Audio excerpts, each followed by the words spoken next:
आपके साथ अंजना और आप देख रहे हैं आरपीएस समाचार। आइए शुरुआत करते हैं आज की खास खबर से। रविवार और सोमवार को क्षेत्र में हुई हल्की बूंदाबांदी और आसमान में छाए बादलों ने किसानों की चिंता बढ़ा दी है। इस समय खेतों में गेहूं, सरसों और चना जैसी फसलें पककर तैयार होने की स्थिति में है। ऐसे में मौसम के अचानक बदले मिजाज ने किसानों की रातों की नींद उड़ा दी है।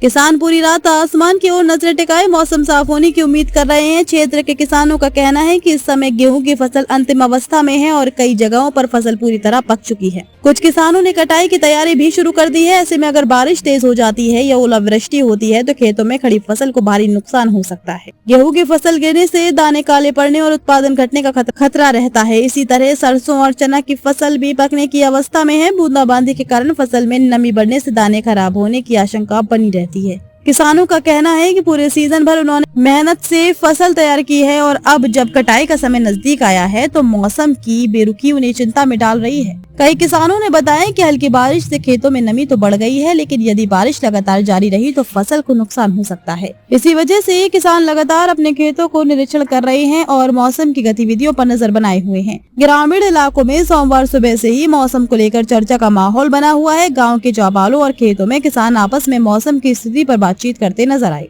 किसान भगवान से प्रार्थना कर रहे हैं कि मौसम जल्द साफ हो जाए ताकि वे समय पर फसल की कटाई कर सकें और उनकी मेहनत सुरक्षित रह सके। किसानों का कहना है कि अगर मौसम साफ रहा तो आने वाले कुछ दिनों में गेहूं और अन्य रबी फसलों की कटाई तेज हो जाएगी।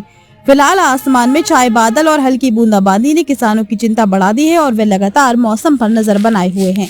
रिपोर्ट आरपीएस समाचार। खबरों में अब तक के लिए बस इतना ही। फिर होगी आपसे मुलाकात कुछ ऐसी खास खबरों के साथ। तब तक के लिए नमस्कार और देखते रहिए आरपीएस समाचार।